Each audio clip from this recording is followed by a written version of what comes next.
मित्रांनो, मी जालिंदर पाटरे सर सोनई इंग्लिशवाला चॅनलमध्ये आपलं मनापासून खूप खूप स्वागत करतो. तर मित्रांनो, आपण या ठिकाणी पार्ट्स ऑफ स्पीचची सिरीज त्या ठिकाणी पाहतोय. त्यामध्ये नाउन, प्रोनाउन, ॲडजेक्टिव्ह्ज आपण पाहिलेले आहेत. आज या ठिकाणी आपण सगळ्यात महत्वाचा जो भाग आहे तो वर्ब्स त्या ठिकाणी पाहणार आहोत. वर्ब्स हा त्या ठिकाणी सगळ्यात महत्वाचा भाग त्या ठिकाणी आहे. तर बघा, वर्ब्स पाहताना आपल्याला या ठिकाणी बघा, ज्यावेळी पुन्हा टेन्सेस आपण घेणार आहोत, वाक्यरचना कशी करायची आहे त्यावेळी याचा या ठिकाणी उपयोग आपल्याला होणार आहे. वर्ब्स म्हणजे काय बघा, वर्ब्स म्हणजे बघा ऍक्शन. मग आता कोणाची ऍक्शन रे? ऍक्शन कोणाची या ठिकाणी? तर नाउन और प्रोनाउन आपण पाहिलेलं आहे. नाउन म्हणजे नाव आणि प्रोनाउन म्हणजे नामाविषयी वापरले जाणारे शब्द, त्याला प्रोनाउन म्हणतात. तर मग आता आपल्याला या ठिकाणी वाक्यरचना करताना इंग्रजीमध्ये काय गरजेचं असतं रे? सब्जेक्ट, वर्ब आणि ऑब्जेक्ट गरजेचं आहे. मग याच्यामध्ये आपल्याला एक एक एक एक पार्ट आपल्याला पाहायचा आहे. तर सब्जेक्ट मध्ये आपल्याला काय वापरता येतं रे? सब्जेक्ट मध्ये आपण कोण घेतो? ज्यावेळी वाक्यरचना करायची आहे त्यावेळी आपल्याला या गोष्टी पाहिजे. सब्जेक्ट मध्ये आपण नाउन और प्रोनाउन घेतो. आज आपल्याला सगळ्यात महत्वाचा वर्ब, या दोघांची जी ऍक्शन आहे ते आपल्याला या ठिकाणी पाहिजे. मग वर्ब मध्ये जर पाहिलं आपण तर दोन प्रकार आहेत, ऍक्झिलरी वर्ब्स आणि मेन वर्ब्स आहेत. कोणते? ऍक्झिलरी वर्ब्स आणि मेन वर्ब्स आहेत. मग आता ऍक्झिलरी वर्ब्स म्हणजे काय आणि मेन वर्ब्स कशा पद्धतीने त्या ठिकाणी आपल्याला वाक्यामध्ये वापरायचे ते पहा. ऍक्झिलरी वर्ब मध्ये सुद्धा या ठिकाणी पुन्हा दोन प्रकार पडून जातात. कोणते दोन प्रकार आहेत? तर प्रायमरी ऍक्झिलरी आणि मॉडल ऍक्झिलरी. मग आता प्रायमरी ऍक्झिलरी मध्ये कोणते येतात रे? टू बीची रूपं ही आपल्याला पुढे गरजेची आहेत. मग टू बी म्हटल्यानंतर काय? टू बीचा अर्थ काय होतो रे? टू बी म्हणजे असणे. टू बी म्हणजे काय? असणे. मग आता बघा, टू बीची रूपं कोणती आहेत? Is, am, are, was, were. आता इज, एम, आर ही प्रेझेंट मध्ये आहे, वॉज, वेअर ही पास्ट मध्ये आहे आणि शॅल बी, विल बी ही त्या ठिकाणी फ्युचर मधली आहे. त्याच्यानंतर बी म्हणजे असणे, बीन, बीइंग ही सगळी टू बीची रूपं आहेत. म्हणजे याच्यानंतर जर टू बीची रूपं कुठे विचारली तर is, am, are, was, were, shall be, will be, be, been आणि बीइंग ही त्या ठिकाणी टू बीची रूपं आहेत. तीन फॉर्म मध्ये, प्रेझेंट, पास्ट आणि फ्युचर मध्ये. त्याच्यानंतर टू हॅव, टू हॅव ची रूपं हॅव, हॅज, हॅड, हॅव्हिंग आणि टू डू ची रूपं कोणती आहेत रे? Do, does, did. आता ही आपल्याला प्रत्यक्षात कशी वापरायची आहे हे आपण पुढे पाहणार आहोत. परंतु सध्या प्रायमरी ऍक्झिलरी म्हणजे काय तर शॉर्ट मध्ये एवढंच ध्यानात ठेवा, टू बी, टू हॅव आणि टू डू. ओके. आणि त्याच्यानंतर हे मॉडल ऍक्झिलरी आहे. मग मॉडल ऍक्झिलरी कोणते रे? Shall, will, should, would, can, could, may, might, must, dare to, ought to, need to, use to. आणि त्याच्यानंतर is to, am to, are to, was to, were to, have to, has to, had to, will have to. Okay. मग आता तुम्ही म्हणाल की primary auxiliary आणि modal auxiliary. Auxiliary verb म्हणजे त्याला हेल्पिंग वर्ब सुद्धा म्हणतात, सहाय्यकारी क्रियापद सुद्धा आपण म्हणतो. तर ऍक्झिलरी वर्ब मध्ये प्रायमरी आणि मॉडल. मग आता ही प्रायमरी ऍक्झिलरी झाली, हे मॉडल ऍक्झिलरी झाले. मग आता तुम्ही म्हणाल की प्रायमरी ऍक्झिलरी म्हणजे काय आणि मॉडल ऍक्झिलरी म्हणजे काय, किंवा प्रायमरी ऍक्झिलरी आणि मॉडल ऍक्झिलरी याच्यामध्ये कोणता फरक आहे? मग आता काय फरक आहे रे? बघा, आता they are playing cricket, they are playing cricket. तर याच्यामध्ये ऍक्झिलरी कोणतं आहे हे जर तुम्हाला सांगायला सांगितलं तर कोणतं ऍक्झिलरी आलेलं आहे? इथं आर हे काय रे? ऍक्झिलरी आलेलं आहे. मग आता कोणतं ऍक्झिलरी आहे ते? मग इथं जर आपण पाहिलं तर आर हे आलेलं आहे. मग तुम्ही त्याला म्हणू शकता आर हे पहिल्यांदा वर्ब आहे, त्याच्यानंतर ते ऍक्झिलरी वर्ब आहे. ऍक्झिलरी वर्ब मध्ये कोणता वर्ब आहे? प्रायमरी ऍक्झिलरी आहे. ओके. इथं पहा बरं, mother is in the kitchen. आता इथं इज हे काय आलेलं आहे रे?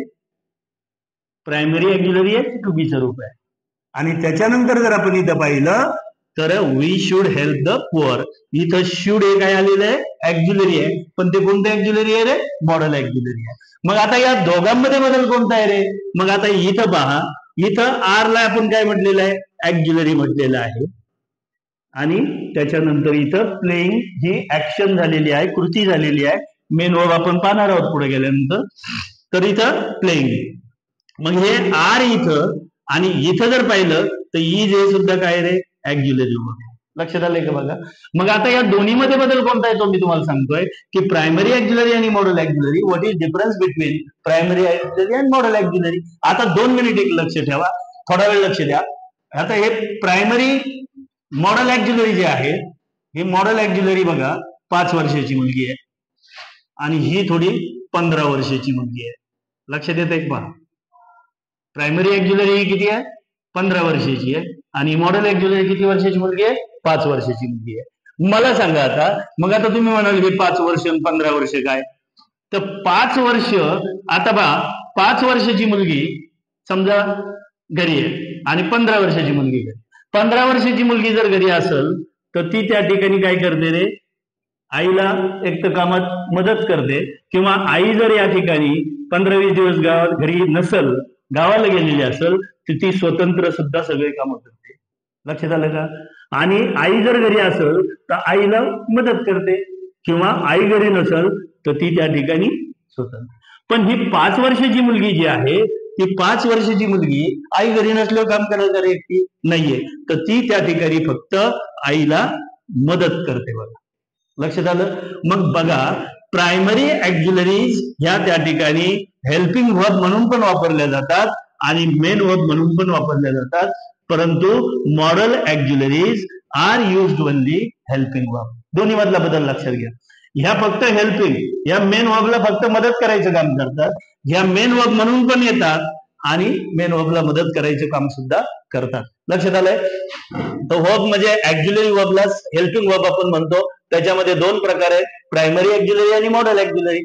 Primary auxiliaries are used main verb as well as auxiliary verb. Modal auxiliaries are used only auxiliary verbs or helping verbs. समजले. आता ह्याच्यानंतर आपल्याला या ठिकाणी काय पाहिजे रे, ह्याच्यानंतर पहा या ठिकाणी मेन वर्ब आपल्याला पाहिजे. आता मेन वर्ब म्हणजे काय ते पहिल्यांदा समजून घ्या. वर्ब कसं तयार करायचं, वर्बचा जन्म कसा होतो, आपल्याला क्रियापदाचा जन्म करता आला पाहिजे. मग आता आपल्या सगळ्यांना मराठी येतंय. ओके. मग वर्ब म्हणजे काय पाहिजे आपण, ऍक्शन. ऍक्शन म्हणजे काय, कृती. मग आपण ज्या ज्या कृती करतो त्याला वर्ब म्हणा. लक्षात येतंय का बघा. ज्या ज्या कृती आपण करतो त्याला वर्ब म्हणायचं. मग आपण कोणत्या कृती करतो, फॉर एक्झाम्पल खेळणं, खाणं, उठणं, बसणं, पडणं, ज्या ज्या कृती आपण करतो त्याला त्या ठिकाणी क्रियापद म्हणायचं.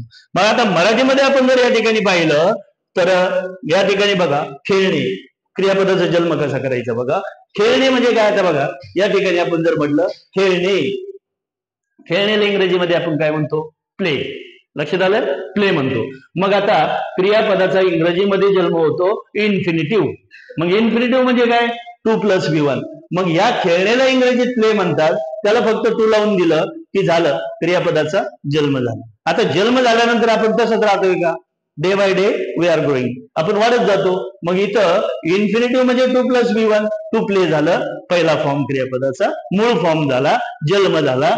त्याच्यानंतर त्याचा फर्स्ट फॉर्म मध्ये त्याला आणताना फक्त 2 काढलं की ते आलं फर्स्ट फॉर्म मध्ये, काय झालं ते, प्ले. त्याच्यानंतर त्याला एस लागतं. मग आता एस कधी, एस कधी, जर शेवटचा अल्फाबेट इथं S S S C H O X असेल तर एस लागतं, बाकी वेळी एस लागतं. इथं वाय म्हणून एस लागलं. त्याचा सेकंड फॉर्म जर त्या ठिकाणी आपण परत पाहिला, हे पहा पहिल्या फॉर्म मध्ये प्ले, एस फॉर्म मध्ये प्लेस झालं. त्याच्यानंतर इथं काय लागलं रे, ईडी लागलं. तो V2 फॉर्म, त्यालाच पास्ट फॉर्म म्हणतात. पीपी म्हणजे पास्ट पार्टिसिपल फॉर्म, काही याला V3 सुद्धा आपण म्हणू शकतो, पण इथं पीपी म्हणजे पास्ट पार्टिसिपल. अबे इथं परत ईडी लागलं, तो पास्ट पार्टिसिपल फॉर्म झाला.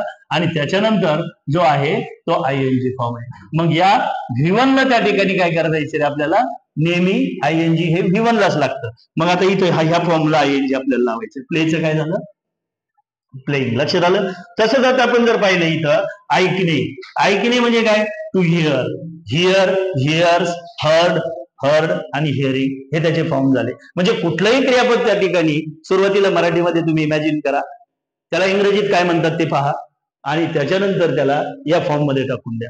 त्याच्यानंतर पहा, आता घेणे म्हणजे काय रे, टू टेक, टेक म्हणतो आपण, घेणे म्हणजे टेक, त्याला 2 लावलं, त्याचं झालं इन्फिनिटिव्ह.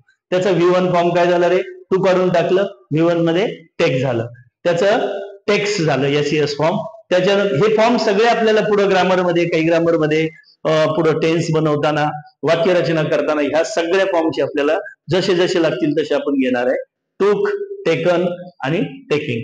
तर इथं पहा तुम्ही आता टेकिंग कुठल्याही क्रियापदाला आयएनजी लावताना जर शेवटी ए असेल तर ते काढून टाकायचे. त्याच्यानंतर पहा आता पाहणे म्हणजे टू सी, सी सॉ, सीन आणि सीइंग. लक्षात आले. तर हे क्रियापदाचे 5 फॉर्म आहेत आणि हेच फॉर्म आपल्याला वाक्यरचना करताना सगळ्यात बेसिक गोष्ट ही त्या ठिकाणी आहे. आपल्याला क्रियापद तयार करता आलं पाहिजे. मराठीत आपल्याला येतच आहे पळणे. मग कसं होईल आता to run, run, runs, ran, run आणि रनिंग हे त्याचे फॉर्म्स आहेत. लक्षात आलं. आता इकडे या. मग मेन वर्ब म्हणजे काय रे, ऍक्शन जे आपण करतो आणि प्रायमरी ऍक्झिलरी जे आहेत किंवा ह्या ऍक्झिलरी वर्ब जे आहेत ते फॅक्ट सांगताना आपण वापरतो. इथं आता ऍक्शन घडली पाहिजे बघा. मग आता मेन वर्ब मध्ये सुद्धा किती प्रकार पडतात रे, 2 प्रकार पडतात. कोणते, रेग्युलर वर्ब आणि इरेग्युलर वर्ब. मग आता रेग्युलर वर्ब म्हणजे काय, इरेग्युलर वर्ब म्हणजे काय, तर 2 मिनिट आपण इथं जे पाहिलेलं आहे हे त्याच्यासाठीच आपण अगोदर घेतलेलं होतं की रेग्युलर वर्ब म्हणजे काय, व्हेन V2 और PP म्हणजे हा फॉर्म आणि हा फॉर्म ज्यावेळी is formed by adding D or ED. आता इथं पहा प्लेचं V2 करताना आपल्याला काय ऍड करावं लागलेलं आहे, ईडी ऍड करावं लागलेलं आहे. पीपीए करताना काय ऍड करावं लागलेलं आहे, ईडी ऍड करावं लागले. ज्यावेळी असं होतं, कसं असं म्हणजे काय की त्याचं V2 किंवा पीपी करताना डीईडी लावावं लागतं, त्यावेळी त्याला रेग्युलर वर्ब म्हणायचं. आता इथं पहा हिअरचं V2 करताना हर्ड झालं, इथं हर्ड झालं आणि म्हणून याला रेग्युलर वर्ब म्हणायचं. आणि ज्यावेळी V2 और PP is not formed by adding D or ED. आता इथं पहा टेकचं V2 काय झालं रे, टूक झालं. टेकन होतं का त्याचं, नाहीये. त्याच्यानंतर पीपी काय झालं, टेकन झालं. म्हणजे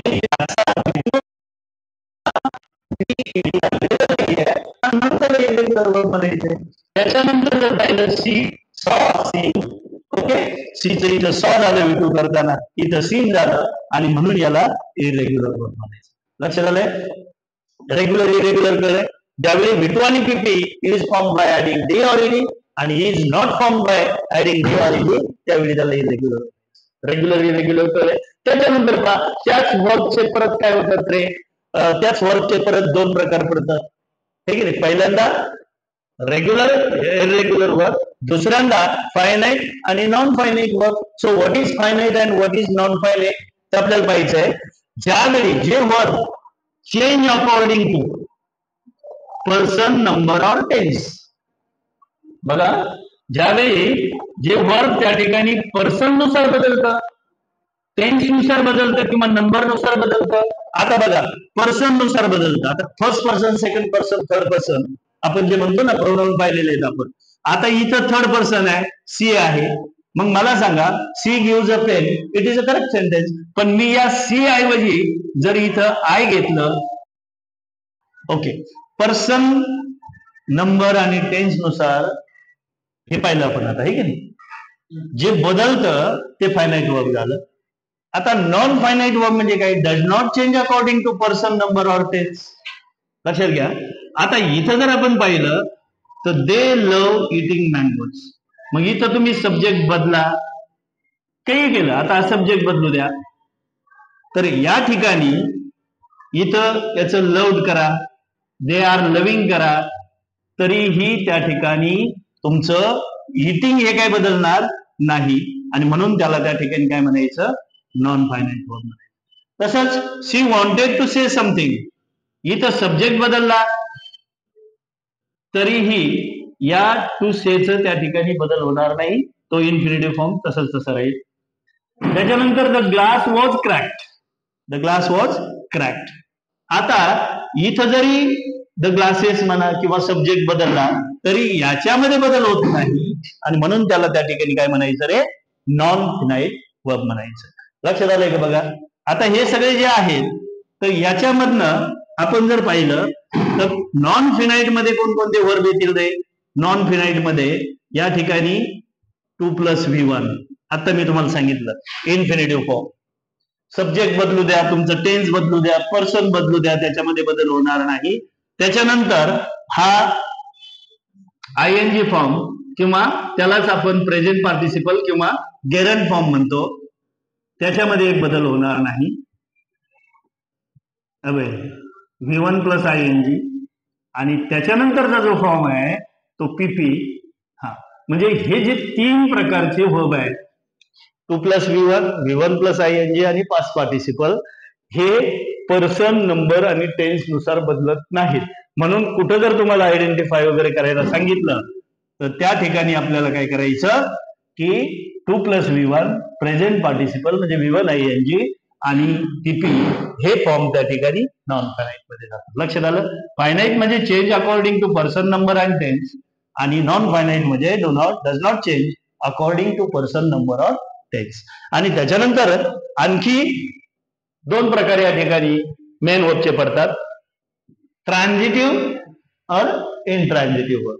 मग ट्रान्झिटिव्हला आपण सकर्मक म्हणतो आणि इनट्रान्झिटिव्ह म्हणजे अकर्मक क्रिया. म्हणजे बघा आता ट्रान्झिटिव्ह वर्ब म्हणजे काय रे? ट्रान्झिटिव्ह म्हणजे काय? Require an object to receive the action. म्हणजे जर आपल्याला ऍक्शन, आता समजा मी इथं जर म्हटलं रिसीव्ह करायची असेल तर त्या ठिकाणी ऑब्जेक्टची गरज असते. आता इथं मी जर म्हटलं आय लव्ह, वाक्याचा अर्थ पूर्ण होत नाही. मग I love ice cream, I love my country, म्हणजे काय किंवा कोणाला याचं उत्तर मिळालं पाहिजे. आता आय लव्ह, काय आवडतं? आय लव्ह म्हटलं तर कायचं उत्तर मिळत नाही. पण ज्यावेळी तुम्ही आय लव्ह आईस्क्रीम, त्यावेळी तिथं ऑब्जेक्ट असल्याशिवाय वाक्याचा अर्थ पूर्ण होत नाही आणि म्हणून त्याला ट्रान्झिटिव्ह वर्ब म्हणायचं. इथं ही कॉल्ड हिज ब्रदर, नुसतं मी जर म्हटलं ही कॉल्ड, कोणाला बोलवलं, काही बोध होत नाहीये, म्हणून हिज ब्रदर इथं ऑब्जेक्टची गरज आहे. किंवा द हंटर किल्ड, हंटरनं मारलं, कोणाला मारलं? अ टायगर, आणि म्हणून याला ट्रान्झिटिव्ह वर्ब म्हणायचं. आणि does not require an object to receive the action. Action म्हणजे ऑब्जेक्ट नसतानाही वाक्याचा अर्थ पूर्ण होतो. सी लाफ्ड, ती हसली, आपल्याला कळलंय अर्थ पूर्ण झालाय. द सन शाईन्स, मग तुम्ही इथं हे पण म्हणू शकता she laughs loudly, the sun shines brightly. गरजेनुसार गरज नाहीये, परंतु अशा पद्धतीचं वाक्य. मग इथं लाऊडली नाही म्हटलं तरी आपल्याला, किंवा ब्राईटली नाही म्हटलं तरी आपल्याला या ठिकाणी वाक्याचा अर्थ त्या ठिकाणी पूर्ण होतोय, आणि म्हणून याला इनट्रान्झिटिव्ह वर्ब असं म्हणायचं. लक्षात आलं? मग आता या ठिकाणी आपण जर पाहिलं, वर्ब म्हणजे काय रे? ऍक्शन. आणि वर्बचे 2 प्रकार पडतात, ऍक्झिलरी वर्ब आणि मेन वर्ब. या ऍक्झिलरी वर्बला हेल्पिंग वर्ब सुद्धा म्हणतो आपण. त्याच्यानंतर प्रायमरी ऍक्झिलरी आणि मॉडल ऍक्झिलरी. प्रायमरी ऍक्झिलरी ह्या आहेत आणि मॉडल ऍक्झिलरी ह्या आहेत. मग या दोघांमध्ये काय डिफरंट आहे? काय डिफरन्स आहे? तर primary auxiliaries are use main verb as well as helping verb, आणि modal auxiliaries are use only helping verb. Okay. त्याच्यानंतर आपण या ठिकाणी काय पाहिलं रे? वर्बचे प्रकार पाहिले. तर वर्ब कसं तयार होतं हे आपण त्या ठिकाणी पाहिलेलं आहे. व्हिडिओ जरी मोठा असेल तरी या ठिकाणी हा व्हिडिओ व्यवस्थित त्या ठिकाणी पहा, कारण क्रियापद व्यवस्थित वापरता आलं तर इंग्रजीतले बरेचसे प्रॉब्लेम्स तुमचे त्या ठिकाणी दूर होतील. अगोदर क्रियापद तयार करायला शिका. आता मी इथं 4 क्रियापद तयार करून दाखवलेले आहे. असे तुम्ही लाखो क्रियापद तुमच्या मनानं त्या ठिकाणी तयार करू शकता आणि ते या फॉर्म मध्ये त्या ठिकाणी घेऊ शकता. त्याच्यानंतर आपण हे मेन वर्ब पाहिले, रेग्युलर, इरेग्युलर. ज्यावेळी V2 और PP डीईडी लावून फॉर्म होतं, रेग्युलर म्हणा. डीईडी लावून फॉर्म होत नाही, इरेग्युलर म्हणा. फायनाईट, नॉन फायनाईट म्हणजे काय? पर्सन, नंबर आणि टेन्स नुसार चेंज होतात, आणि नॉन फायनाईट म्हणजे पर्सन, नंबर आणि टेन्स नुसार चेंज होत नाहीत. आणि त्याच्यानंतर ट्रान्झिटिव्ह और इनट्रान्झिटिव्ह. ट्रान्झिटिव्ह म्हणजे require an object to receive the action, म्हणजे ऑब्जेक्टची गरज असते वाक्य अर्थपूर्ण व्हायला, आणि इकडं मात्र ऑब्जेक्टची गरज नसते.